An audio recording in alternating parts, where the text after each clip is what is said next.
I got a question for you. Have you ever been to Africa? I have not. Yeah. I've been to 12 different countries in Africa, maybe.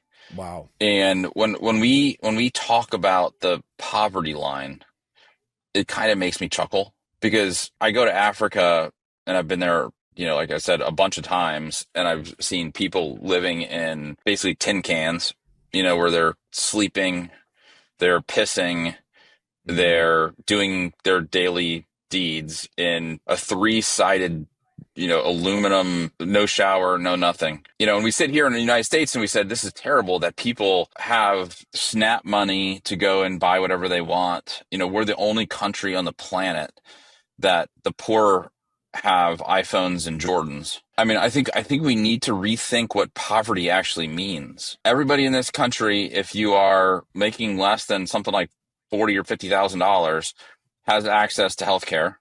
The people are not dying because they don't have health care. You have access to it.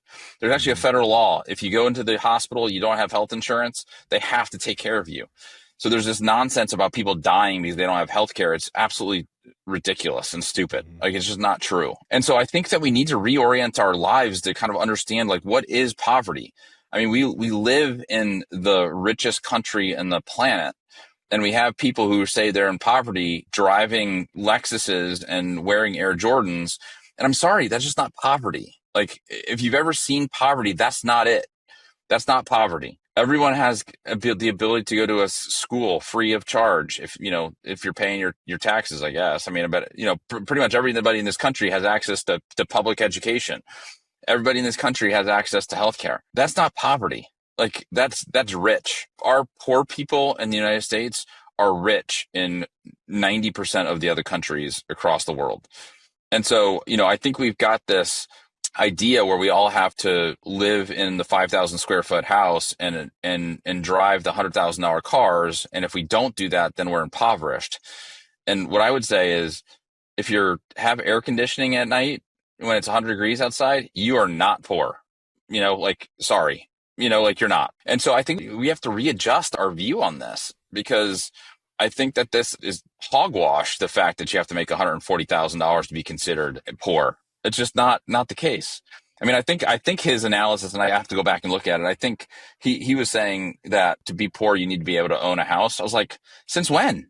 Since when do you need to own a house to not be poor? Like, Hmm. that's ridiculous, like, and so yeah, I mean, I just have a huge issue with some of these typically leftists of views of we're not taking care of our poor, because everywhere I see, other than the United States, the poor are way, way worse off than they are here. So that's my diatribe on poverty in the United States. Yeah, and ironically too, it's many of those people in Africa that are probably the happiest. I bet majority of those people are happier than the average person here in America, which is again just goes to exactly what you're saying. It's like material things aren't going to win the day for you.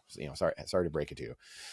So Well, and I agree with that. And I agree with that. And I was, like, it's a really good point, because some of the happiest people that I know or I have met are the ones who come out of their tin can houses. I remember I was in Johannesburg, South Africa once, and I was in there. I forget exactly what they call them, but it's basically a shanty town where hundreds of mhm. thousands of people live in this situation. And so I'm walking in and, start meeting all these people. And the first thing I recognize is, like, wow, like, they've got true joy, and then you meet people in the United Wow. States who live in some of the richest area codes in the planet, right? Have such a lack of joy. It feels like they have a Hmm. black cloud over their heads, because instead of, worrying about just getting food for the day, they're worrying about, did their Lexus break down? Did their air conditioning break? Did their, the more stuff you have, the more you have to worry about. Whereas these people have nothing. So they worry about one thing, which is survival and their family, which oftentimes are interconnected. And so it's Hmm. like, man, I would way prefer to be like 100% focused on loving my family well, and I kind of joked with my wife. I was like, man, at some point, sometime I want Bitcoin to go to zero. And if we're poor and we have to change our Hmm. lifestyles massively, I think ultimately that ends up being a good thing for our family, not a bad thing. And that's hard to Hmm. say. And I'm going to say it because with, a bunch of Bitcoiners out there, they're going to be like, that's bullshit, dude. But I'm going to tell you, like, as I made a bunch of money in my first job. I got that check into my bank account, the money hit the bank account, and it was like, well, there's no joy there. It was more just like, man, like I bought the 5,000 square foot house, I bought the $100,000 cars, and I just realized over a period of time that it was like, man, like this is not what it's about. This is not fulfilling. And I think people who are poor in other countries actually realize that and have a ton of joy. I actually have this picture of this girl who's got, crazy hair and beat up shirt, and she's got the biggest smile on her face. And it's like one of my favorite pictures I've ever taken. But she was living in total poverty. And so I think we just have a totally screwed up, view of money in the United States generally. It's one of these things we're so screwed up on money. For the love of money is the root of all evil is what the good book says. And I think more of us love money than we think. We say we don't love money, but we do. And that's a root of a lot of evil from my perspective. What was your orange pill moment or moments? I would love for you to touch on this for a minute too, because your background is interesting, and I don't think a ton of people know this about you. Like you said, Wall Street, like the hedge fund world, and just that's a world that not a lot of people are privy to. So you have this background coming from this traditional world, and then crossing that bridge and kind of unlearning and then relearning things with Bitcoin, which is what we can see a lot of people have a hard time with. Everyone has a hard time with it, really, at some point when they're on this journey. So I would love for you to kind of walk through your story of the orange pill moments that led to this and being really ingrained in that old world. So I'd love for you to kind of walk through this. Yeah. I mean, I did hedge fund. I did M&A work at a huge publicly traded company, all fiat stuff. I went out to Stanford for business school, which is another kind of super fiat type of place. On graduation day, I was the part of the class that I was just like hoping that they were going to call my name in graduation day, because I was pretty much down to the bottom of my class, mostly because I thought the stuff that they were talking about was so boring. I mean, it was Keynesian based economic stuff. It was, same with finance, like all the things that you're learning about, just didn't make sense to me. And I didn't know why at the time, but I decided to do something different. And so I went and bought a little company in Dayton, Ohio, of all places. And so you can imagine, being in Silicon Valley and all my classmates are going to work for Facebook and Google and all these places.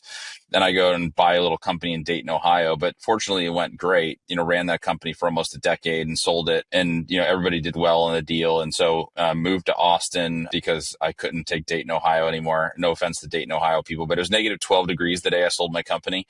And so I was like, man, God did not intend for people to live in Ohio in the wintertime. Like, I got to move. My wife is from Ohio, so thank God I went there and found her. So that's all good. But then moved to Austin.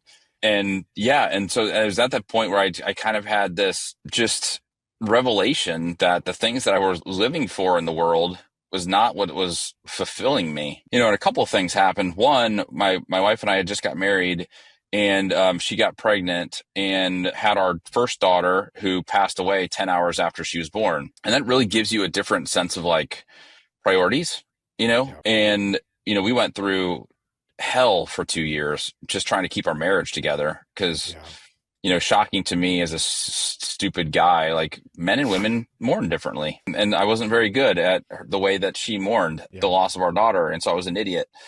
And, like I said, I thought I was going to fill my bucket with, big stuff, big houses and big cars and things like that. And there was this point of time where this was 2014, 2015, something like that. We had a Tesla. And back then, like, Teslas were one where you see a Tesla on the road and you like wave to them because there's like so few of them, like you are part of that club. Well, my wife was driving it and she went around a curb too quick. And so like all the rims on the Tesla on one side were totally destroyed. And I was so pissed. I was so pissed that I didn't talk to her for 2 days. And at the end of that is where my revelation came. I was like, oh my God, like I'm putting this stuff above my wife. And it was at that moment where I was like, I'm idolizing the stuff that I've accumulated as opposed to the people in my life that are really, really important to me. Right. I was putting cars above my wife, which sounds totally stupid.